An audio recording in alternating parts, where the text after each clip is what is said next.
ॐ श्री गणेशाय नमः। अथ श्री महामृत्युञ्जय स्तोत्र। ॐ अस्य श्री महामृत्युञ्जय स्तोत्र मंत्रस्य श्री मार्कण्डेय ऋषिः अनुष्टुप् छन्दः। श्री मृत्युञ्जयो देवता गौरी शक्तिः मम सर्वारिष्ट समस्त मृत्युशान्त्यर्थं सकलेश्वर्य प्राप्त्यर्थं जपे विनियोगः। अथ ध्यानम्।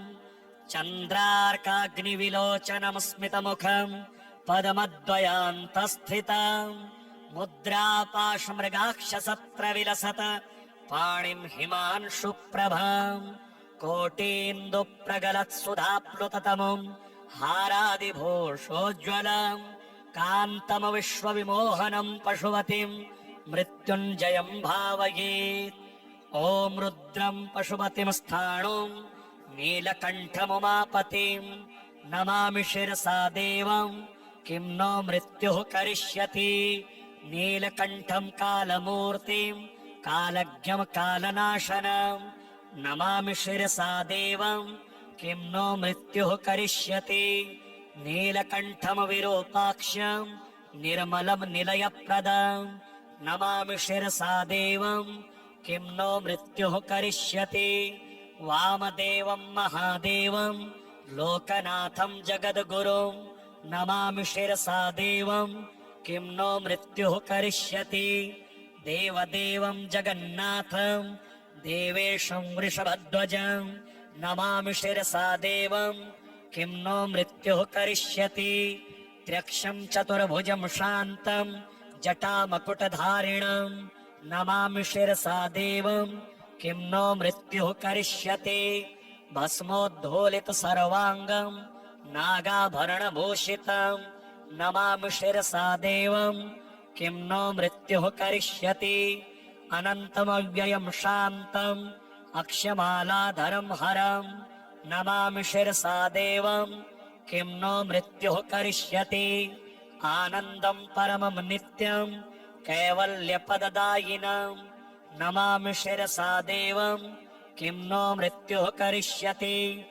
अर्धनारीश्वरं देवं पार्वती प्राणनायकं नमामि शिरसा देवं किं नो मृत्युः करिष्यति। प्रलयस्थितिकर्तार मादिकर्तारमीश्वरं नमामि शिरसा देवं किं नो मृत्युः करिष्यति। व्योमकेशं विरूपाक्षं चन्द्रार्धकृतशेखरं नमामि शिरसा देवं किं नो मृत्युः करिष्यति। गङ्गाधरं शशिधरं शङ्करं शूलपाणिनं नमामि शिरसा देवं किं नो मृत्युः करिष्यति।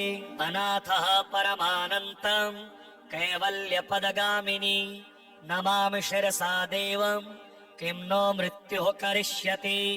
स्वर्गापवर्गदातारं सृष्टिस्थित्यन्तकारणं नमामि शिरसा देवं किं नो मृत्युः करिष्यति। कल्पायुर्देहि मे पुण्यं यावदायुररोगतां नमामि शिरसा देवं किं नो मृत्युः करिष्यति। शिवेशानां महादेवं वामदेवं सदाशिवं नमामि शिरसा देवं किं नो मृत्युः करिष्यति। उत्पत्तिस्थितिसंहार कर्तारमीश्वरं गुरुं नमामि शिरसा देवं किं नो मृत्युः करिष्यति। मार्कण्डेयकृतं स्तोत्रं यः पठेत् शिवसन्निधौ तस्य मृत्यो भयं नास्ति नाग्निचोरभयं क्वचित्।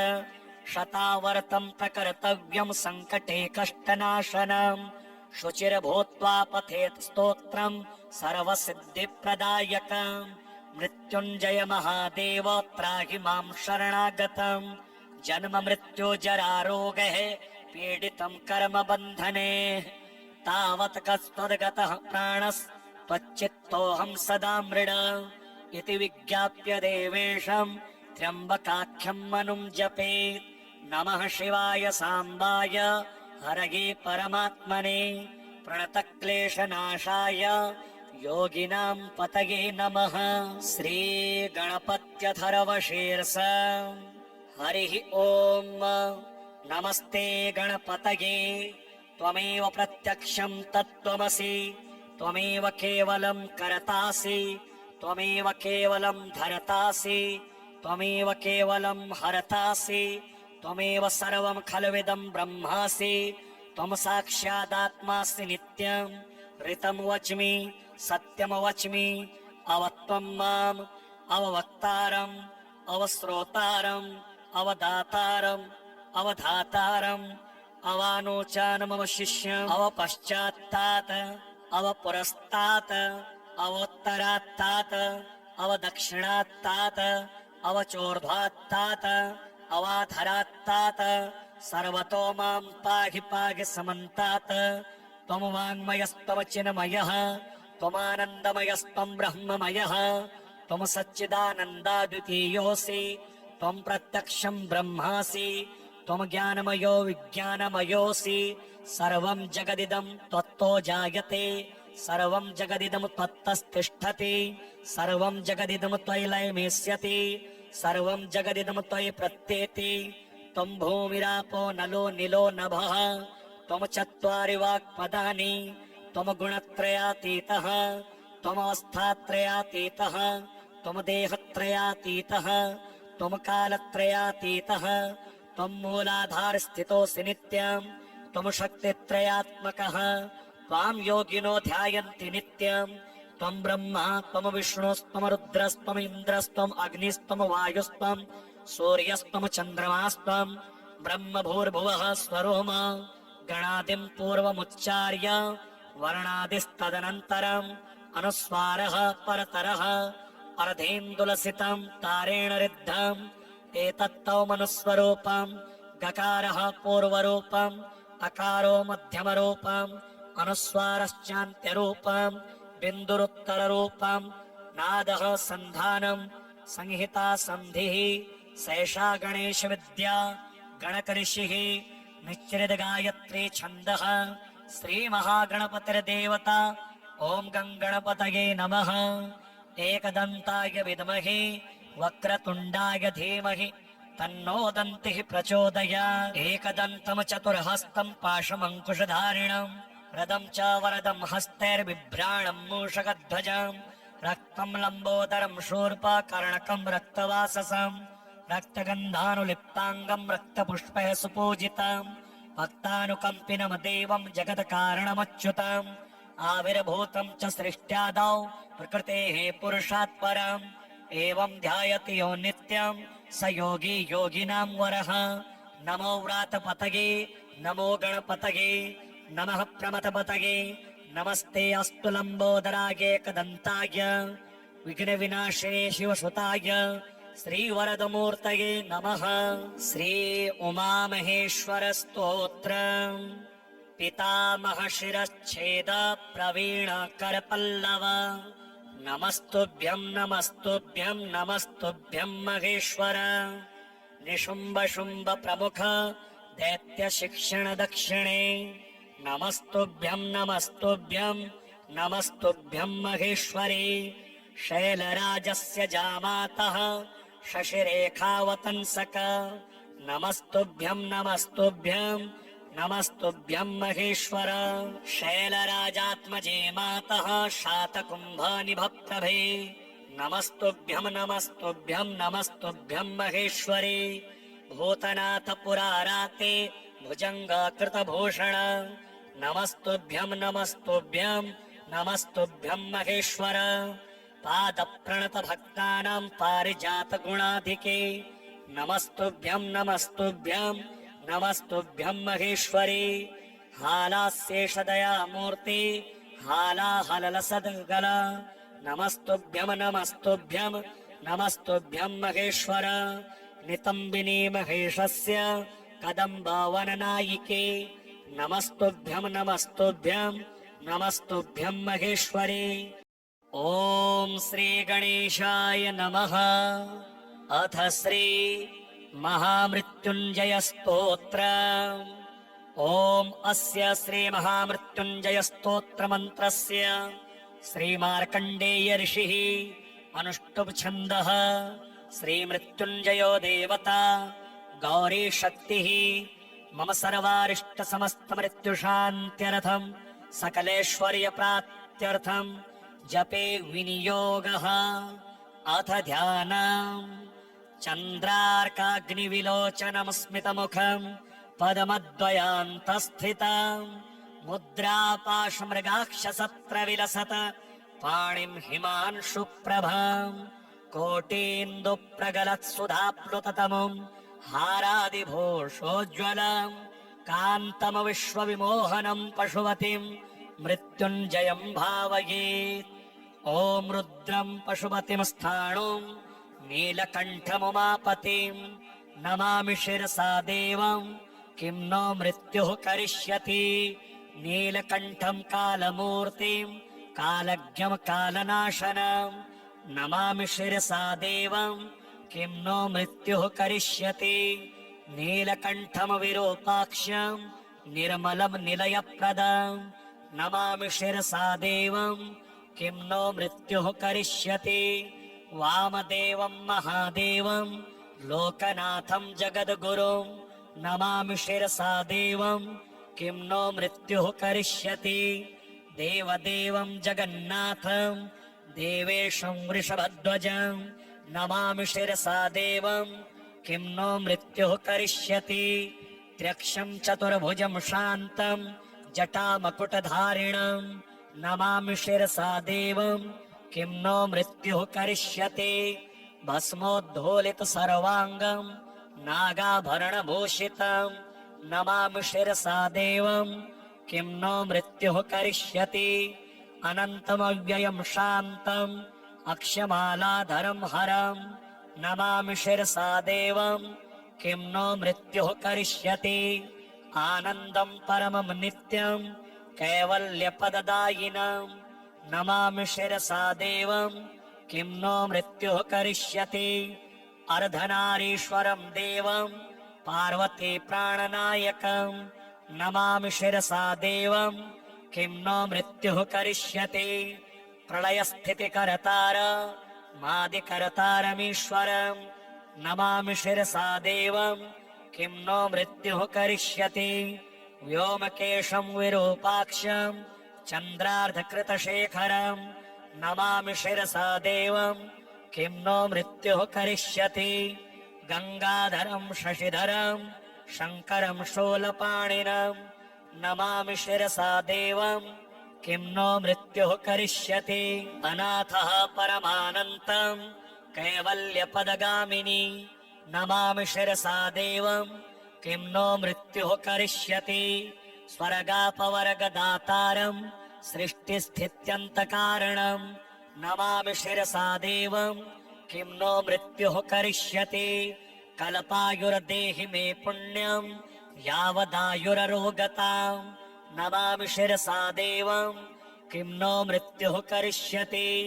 शिवेशानां महादेवं वामदेवं सदाशिवं नमामि शिरसा देवं किं नो मृत्युः करिष्यति।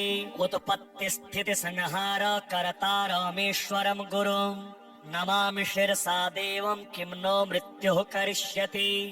मार्कण्डेयकृतं स्तोत्रं यः पठेत् शिवसन्निधौ तस्य मृत्यो भयं नास्ति नाग्निचोरभयं क्वचित्। शतावर्तं प्रकर्तव्यं सङ्कटे कष्टनाशनं शुचिर्भूत्वा पठेत् स्तोत्रं सर्वसिद्धिप्रदायकं। मृत्युञ्जय महादेव त्राहि मां शरणागतं जन्म मृत्यु जरारोगैः पीडितं कर्मबन्धने।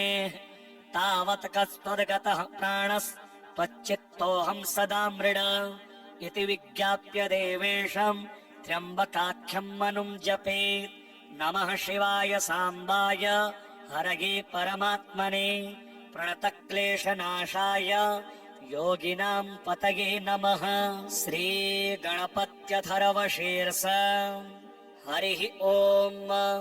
नमस्ते गणपतये त्वमेव प्रत्यक्षं तत्त्वमसि त्वमेव केवलं कर्तासि त्वमेव केवलं धर्तासि त्वमेव केवलं हर्तासि त्वमेव सर्वं खल्विदं ब्रह्मासि त्वं साक्षादात्मासि नित्यं ऋतं वच्मि सत्यं वच्मि अवत्वं माम् अववक्तारम् अवश्रोतारम् अवदातारम् अवधातारम् अवानोचानमवशिष्यम् अवपश्चात्तात् अवपुरस्तात् अवोत्तरात्तात् अवदक्षिणात्तात् अवचोर्ध्वात्तात् अवाधरात्तात् सर्वतो मां पाहि पाहि समन्तात् त्वं वाङ्मयस्त्वं चिन्मयः त्वमानन्दमयस्त्वं ब्रह्ममयः त्वं सच्चिदानन्दाद्वितीयोऽसि त्वं प्रत्यक्षं ब्रह्मासि त्वं ज्ञानमयो विज्ञानमयोऽसि सर्वं जगदिदं त्वत्तो जायते सर्वं जगदिदं त्वत्तस्तिष्ठति सर्वं जगदिदं त्वयि लयमेष्यति सर्वं जगदिदं त्वयि प्रत्येति त्वं भूमिरापो नलो निलो नभः त्वं चत्वारि वाक्पदानि त्वं गुणत्रयातीतः त्वमवस्थात्रयातीतः त्वं देहत्रयातीतः त्वं कालत्रयातीतः त्वं मूलाधारस्थितोऽसि नित्यं त्वं शक्तित्रयात्मकः त्वां योगिनो ध्यायन्ति नित्यं त्वं ब्रह्मा त्वं विष्णुस्त्वं रुद्रस्त्वं इन्द्रस्त्वम् अग्निस्त्वं वायुस्त्वं सूर्यस्त्वं चन्द्रमास्त्वं ब्रह्म भूर्भुवः स्वरोम गणादिं पूर्वमुच्चार्य वर्णादिस्तदनन्तरम् अनुस्वारः परतरः अर्धेन्दुलसितं तारेण रिद्धम् एतत्तौमनुस्वरूपम् गकारः पूर्वरूपम् अकारो मध्यमरूपम् अनुस्वारश्चान्त्यरूपम् बिन्दुरुत्तररूपम् नादः सन्धानम् संहिता सन्धिः सैषा गणेशविद्या गणकऋषिः निश्चितगायत्री छन्दः श्रीमहागणपतिर्देवता ॐ गङ्गणपतये नमः एकदन्ताय विद्महे वक्रतुण्डाय धीमहि तन्नो दन्तिः प्रचोदयात् एकदन्तं चतुर्हस्तं पाशमङ्कुशधारिणम् रदं च वरदं हस्तैर्बिभ्राणं मूषकध्वजम् रक्तं लम्बोदरं शूर्पकर्णकं रक्तवाससं रक्तगन्धानुलिप्ताङ्गं रक्तपुष्पैः सुपूजितम् भक्तानुकम्पिनं देवं जगत्कारणमच्युतम् आविर्भूतं च सृष्ट्यादौ प्रकृतेः पुरुषात् परम् एवं ध्यायति यो नित्यं स योगी योगिनां वरः नमो व्रातपतये नमो गणपतये नमः प्रमथपतये नमस्ते अस्तु लम्बोदराय एकदन्ताय विघ्नविनाशिने शिवसुताय श्रीवरदमूर्तये नमः।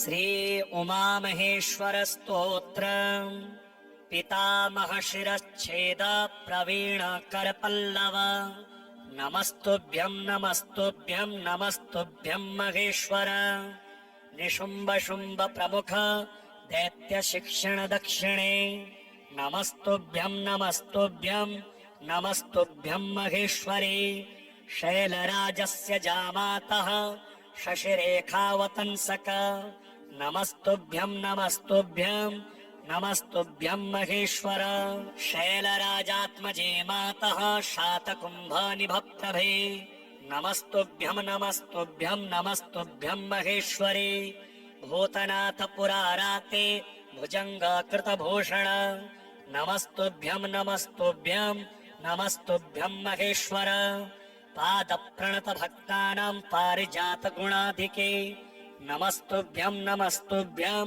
नमस्तुभ्यं महेश्वरी हालास्येषदयामूर्ति हालाहललसद्गल नमस्तुभ्यं नमस्तुभ्यं नमस्तुभ्यं महेश्वर नितम्बिनी महेशस्य कदम्बवननायिके नमस्तुभ्यं नमस्तुभ्यं नमस्तुभ्यं महेश्वरी ॐ श्री गणेशाय नमः। अथ श्री महामृत्युञ्जय स्तोत्र। ॐ अस्य श्री महामृत्युञ्जय स्तोत्र मंत्रस्य श्री मार्कण्डेय ऋषिः अनुष्टुप् छन्दः श्री मृत्युञ्जयो देवता गौरी शक्तिः मम सर्वारिष्ट समस्त मृत्युशान्त्यर्थं सकलेश्वर्य प्राप्त्यर्थं जपे विनियोगः। अथ ध्यानम् चन्द्रार्काग्निविलोचनं स्मितमुखं पद्मद्वयान्तस्थितं मुद्रापाशमृगाक्षसत्रविलसत पाणिं हिमांशुप्रभाम् कोटीन्दुप्रगलत्सुधाप्लुततमुम् हारादिभूषोज्ज्वलम् कान्तमविश्वविमोहनम् पशुपतिम् मृत्युञ्जयम् भावयेत्। ॐ रुद्रम् पशुपतिम् स्थाणुम् नीलकण्ठमुमापतिम् नमामि शिरसा देवम् किं नो मृत्युः करिष्यति। नीलकण्ठम् कालमूर्तिम् कालज्ञम् कालनाशनम् नमामि शिरसा देवम् किं नो मृत्युः करिष्यति। नीलकण्ठम् विरूपाक्षम् निर्मलम् निलयप्रदम् नमामि शिरसा देवम् किं नो मृत्युः करिष्यति। वामदेवम् महादेवम् लोकनाथम् जगद्गुरुम् नमामि शिरसा देवम् किं नो मृत्युः करिष्यति। देवदेवम् जगन्नाथम् देवेशम् वृषभध्वजम् नमामि शिरसा देवम् किं नो मृत्युः करिष्यति। त्र्यक्षम् चतुर्भुजम् शान्तम् जटामकुटधारिणम् नमामि शिरसा देवम् किं नो मृत्युः करिष्यति। भस्मोद्धूलित सर्वाङ्गम् नागाभरणभूषितम् नमामि शिरसा देवम् किं नो मृत्युः करिष्यति। अनन्तमव्ययम् शान्तम् अक्षमालाधरम् हरम् नमामि शिरसा देवम् किं नो मृत्युः करिष्यति। आनन्दम् परमम् नित्यम् कैवल्यपददायिनम् नमामि शिरसा देवम् किं नो मृत्युः करिष्यति। अर्धनारीश्वरम् देवम् पार्वती प्राणनायकम् नमामि शिरसा देवम् किं नो मृत्युः करिष्यति। प्रलयस्थितिकर्तार मादिकर्तारमीश्वरम् नमामि शिरसा देवम् किं नो मृत्युः करिष्यति।